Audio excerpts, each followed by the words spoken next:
carry water, chopping wood, grow a garden, canning goods, in a cabin in the woods.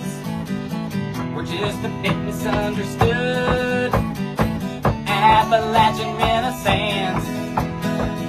Stamp your feet and do the dance. Plant a seed and take a chance on this Appalachian Renaissance. Deep in the heart of north central West Virginia sits a family farm where the story of food comes to life. And nearby in the town of Elkins, it's Market, with an eclectic collection of real food shoppers sharing their tales, recipes, and music.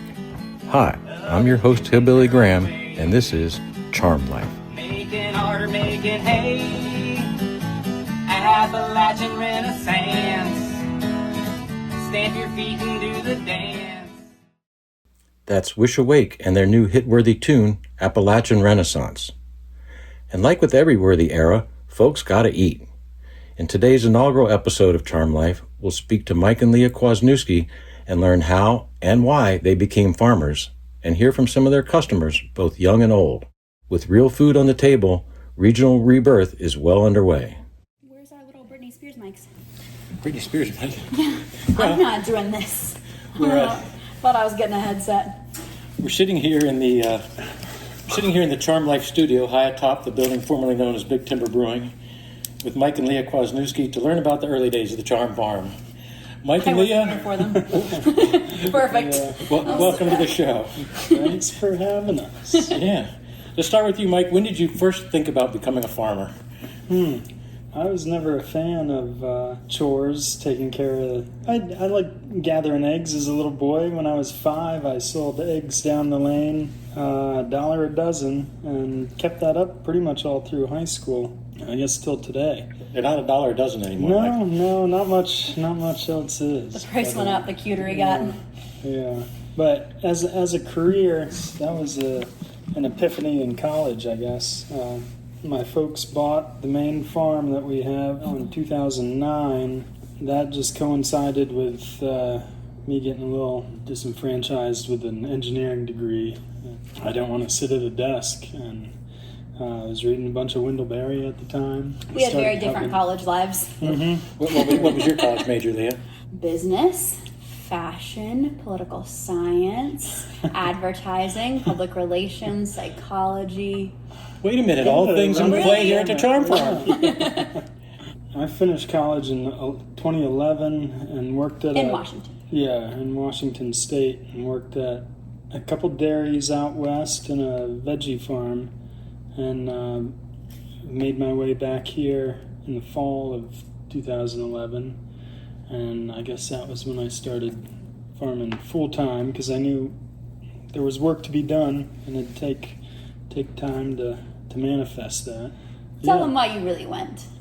It was close to a bunch of good snowboarding. There you go. A good school with good snowboarding, that was priorities at 18. Farming wasn't quite in the picture, because there was some of that kind of overflow from Seattle and Portland, where like new ideas had been tried out in the 80s and gotten established, and that's why people asked why I came back to Elkins to do that. It's like everything that's cool and worthwhile was done in the cities and already grew and got bought up, and there's no space for innovation. So rural America is a good place to do it, and having family support definitely helps. Yeah, we're not reinventing the wheel. It's just something that is old and was almost forgotten. This is how all food used to be raised, was locally and processed locally and fed to the local folks. And that's almost disappeared. I mean, we're right at the cusp of like the infrastructure and the knowledge and just the ability to do that. It's almost completely gone. So we're trying to bring a little bit of that back in Randolph County here. To learn how a snowboarding philosophy major with a distaste for chores transformed to a successful farmer, stay tuned after more from Wish Awake. It takes more than wit and skill to make a home up in these hills, not just survive and pay them bills. The Look to thrive and get your fill. Appalachian Renaissance. Stamp your feet and do the dance. Plant a seed and take a chance on this Appalachian Renaissance.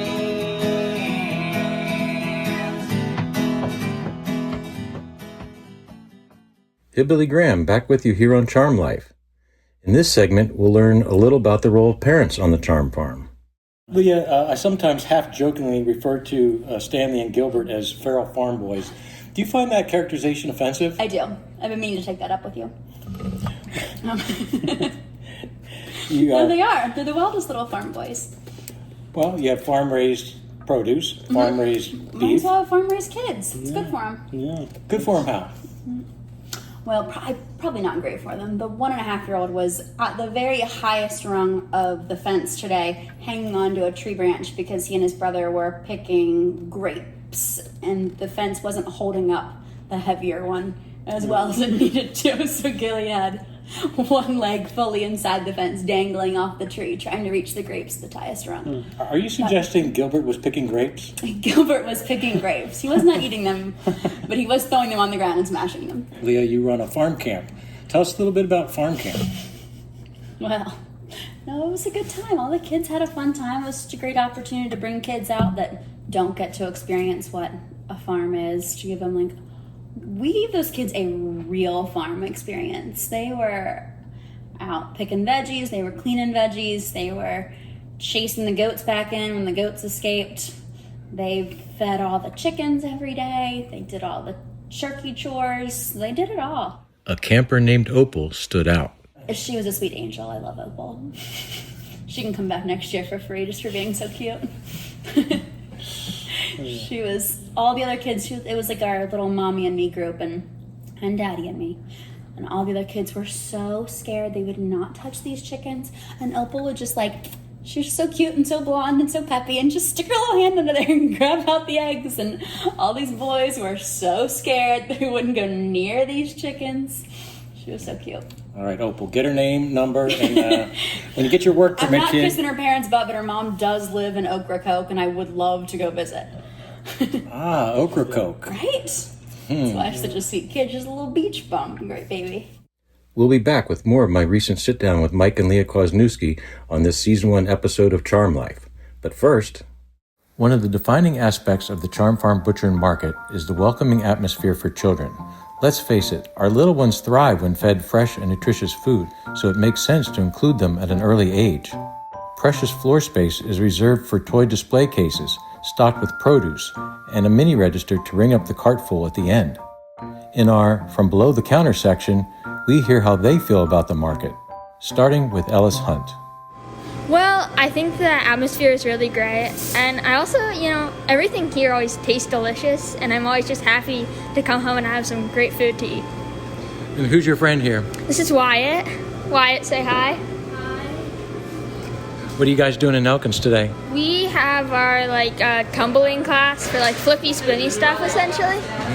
What's your favorite food to eat from the market here?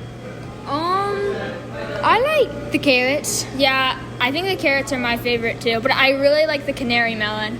I think carrots are one of those things where they're either great or they're either disgusting, or sometimes both at the same time. Depends on what you're really getting into. Well, there's two young Tucker Countyans with a fine appreciation for root vegetables. We move over now to the kid-size register and catch up with David and Hannah Doerr's youngin'. I'm here with future Charm Farm cashier Evie Doerr, who's snacking on a piece of bologna. Evie, what do you like about the Charm Farm? Meat.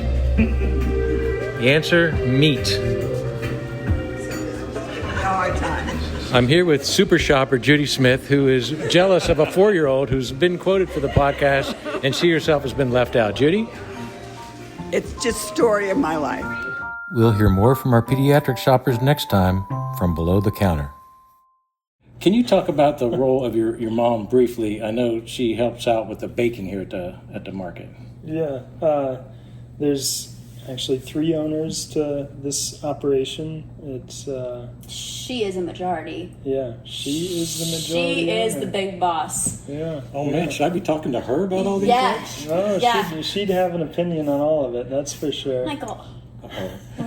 I did talk to her a few minutes ago. We are going to meet in the next couple of days. I don't think she's as hip to the whole thing, but we won't let her down. They have a she's very not- mother-son relationship, which leads to a very anxious Leah during every farm meeting. It was But a shared mission of wanting to establish a farm and have it do well.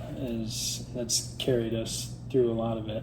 But yeah, she always wanted to farm. She semi-retired from the sawmill business, working with my dad whenever they bought this farm down the road from the house, and has kind of been full-time farming as a second career.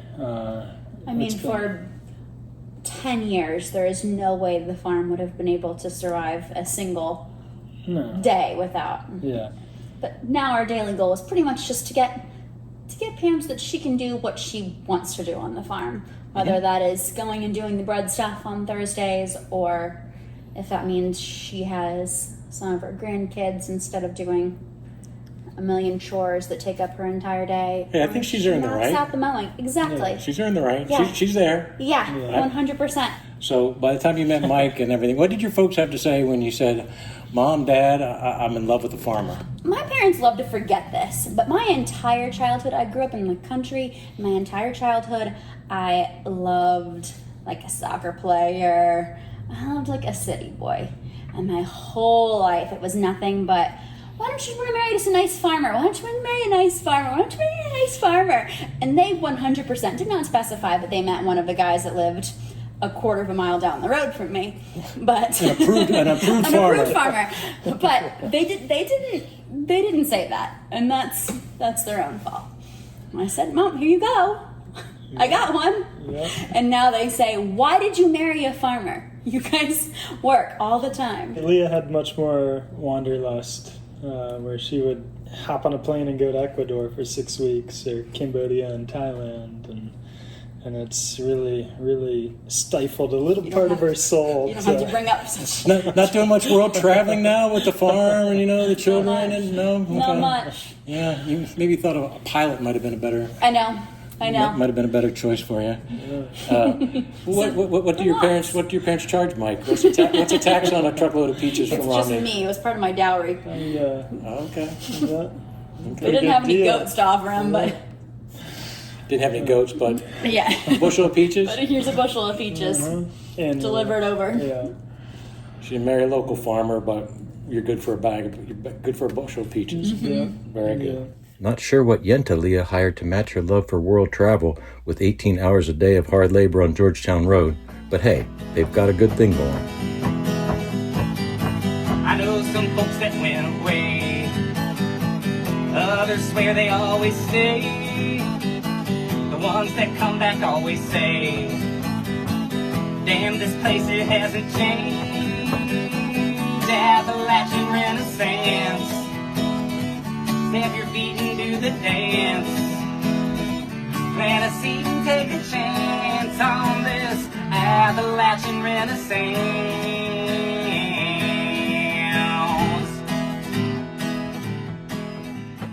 That's more of Wish Awake's new tune, Appalachian Renaissance. I'm here at the Charm Farm Market with a shopper who's expressed a deep appreciation for Matt's pickles and ferments. I know Matt as the pickle guy, and I think of him every time I eat them. They're so crispy and fresh, and I love that he's using such a wide assortment of vegetables that I know are coming from Charm Farm. It just really tickles my fancy. Did you say pickles your fancy? I hate that I missed that opportunity. It pickles my fancy. Matt, did you ever think that you would be the CFO here at the Charm Farm Market? Maybe you could tell our listeners what that actually is. Chief Fermenting Officer? Yeah, so CFO is the Chief Fermenting Officer, and I'll have to say I did not expect to go into this role. I kind of just jumped in, head first, and here we are. Can you explain to our listeners the difference between fermenting and pickled? We get that question a lot here at the market. So a pickling would be, typically it has some vinegar and some sugar with salt, of course, and then other ingredients, but as opposed to fermenting where it's mostly just salt, and you let it sit in about 70 degree heat for a week, 2 weeks, however long you want to do. But it helps break down and get those probiotics moving. Oh, very nice. For the latest on our ferments and pickles, stop by the Charm Farm Market here at 1200 block of South Davis Avenue. If you could see the size of the traditional crock Matt uses for his already famous sauerkraut creations, he literally could dive in head first. For all the latest pickles and ferments, be sure to check out the goodies case at the market. Next, Mike and Leah talk about work-life balance. That's a challenging. You get a lot of people in agriculture that treat it as a lifestyle, and when you do that, you don't necessarily have to generate income for it, and it's challenging to balance that work-life situation, and especially we've been growing and adding ventures and stressors and employees. We used to have, I remember winters would hit and it would be like, oh God, we're gonna go on vacation. Mike would be home every day. Sometimes he just wouldn't go to the farm if the cows were taken care of. We didn't do anything. Leah, this is vacation. This 30 minutes. This is it. I dropped my kids off. Yeah, Now we're on vacation. Your kids at the park. We've had supper. We're in the Charm Life studio. Yeah. This is vacation. Yeah.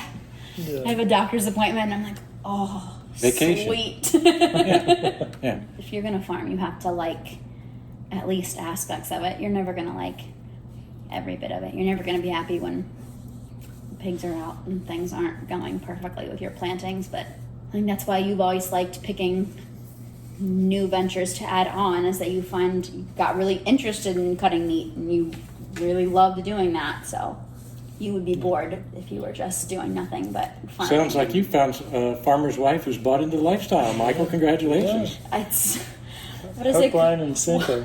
Jim, I think it's the touch of Stockholm syndrome setting in, but one of the two.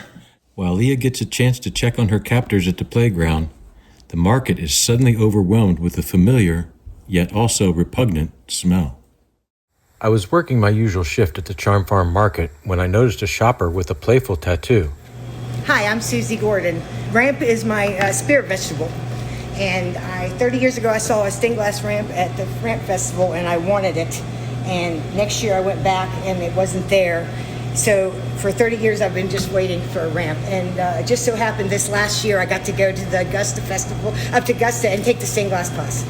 The alum exuberant Susie proceeded to scroll through her phone, proudly showing off her ramp iterations for all seasons.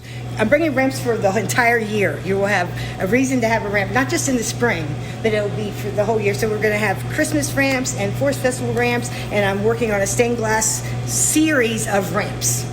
Perhaps we'll see Susie next spring with her stained glass ramp bratwurst, complete with bright carrot kraut. So, Mike, it's all nice here that we're at this upscale market, quote unquote, downtown in Elkins. Sweating our faces off in the attic. And this is the podcast studio. It just hasn't been finished out. No, I feel like all my favorite podcasters right now, they always talk about how hot it is in their studios because you can't have air condition running or it picks up on the mics and the audio. So I do feel like I'm in the top 1% of podcasters right now. This is me. The couple acknowledged the role of early farmers market customers and how forgiving they were with the beginning operation. Let's talk about the early days. You weren't always at the market here downtown. You started off much more rudimentary digs than this. Yeah, we started off doing just the Elkins farmers market and then a few on-farm sales, and I read a book that really piqued my interest called The Dirty Life, and met these guys up in New York that were running a whole diet CSA. I had a couple chefs of all places in Fayetteville that were really looking for good local food, and one guy was buying half a beef a week in the summer. That was a big account to start off with. It seems like I'm taking a call for half a beef a week now. Yeah. I mean, back then that was the jackpot for you. Yeah. Kind of the nature of chefs is that they're not around for forever in one place. So that chef moved on after think 3 years. So you're on the road delivering sides of beef to Fayetteville. What's next in the evolution of the... The whole diet CSA was the cornerstone for several years, and the idea initially was that, okay, we're in a small, low population area. I'm not going to be able to provide a lot of one thing to a lot of people. How about if I provide everything to a few people, just like they're eating off of the farm, like how I was eating, and really developed my love of farming was through cooking. And it evolved over time. It used to be dairy and meat were included, and we got rid of the dairy cows. Then it was just like veggies and fruit and eggs were included, and meat was discounted. And I mean, I love all those customers, and they're still customers, but there's a very small segment that want to do their shopping like that. Yeah. Back up there a second, Leah. Did you just say that's where he developed his cash flow and abs? Yeah. I thought that's what I heard. I just wanted to clarify that. Yeah. For those An of you advertisement. For those of you listening at home, Yes. Mike does have impressive abs. I'll just say. He's actually doing this topless, which was a weird choice, but I thought it was a video podcast. get them streaming numbers up. So you have the CSA. Yeah, the CSA evolved, and Leah got the on-farm store going. And that was our first little foray into like recruiting new customers, where it's just a quick transaction. There's no annual commitment, no monthly commitment.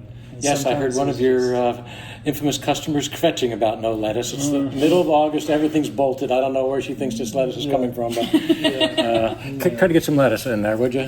What was that touch of Yiddish you just had in there? Kvetching. Kvetching? Yes. So not like kibitzing. No. Kibitzing, we're kibitzing right now. We're kibitzing. Yeah, we're kibitzing about her kvetching. Exactly. I love to add a good Yiddish word. Schwitzing. We're all schwitzing. and if I might continue, the grinder downstairs, a bit for kaka. It's true. Now, would you describe her as a bit of a fabussinapunum? This is one we're using very often. Beyond my neighborhood there. For a Hampshire County girl, you're pretty well fluent in Yiddish. Listen, it took 4 years of Spanish. Don't speak a lick of it, but I take a daily dose of podcasts, and I know my Yiddish. Boy, Gavalt, didn't see that coming. Well, we hope you've enjoyed our foray into the podcast pasture. As this is a show set on a farm and market, we thought we'd leave you with a closing agricultural tip and let you, our loyal listeners, decide whose way, Mike or Leah. The melons are absolutely delicious. How can you tell the difference between yellow and red watermelon? So you need a big knife. Big knife. Okay. That's how you tell the difference. Listen, Mike will tell you a bunch of baloney about how you can tell the difference. Then you cut open one. He goes, "Oh, that was supposed to be a red one." Yeah. Listen, I'm the baloney guy here, okay? They're supposed to have different patterns. I mean, it's hard to tell on the skin. That's all the time for this episode. Next time, Cashier Maggie gives us a tour of the market, and we learn about the role of the Campbell family in the evolution of the business. All that and more here on Charm Life. From Hillbilly Graham and all the folks here at the Charm Farm, see you when we do. Charm Life is a production of Hillbilly Graham Presents, who is solely responsible for its contents, and a little irresponsible.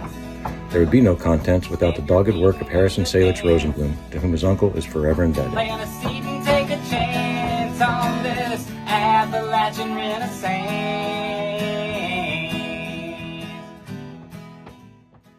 Where do those two get their energy? A lot of coffee. Lot of coffee. A lot of coffee. Yeah.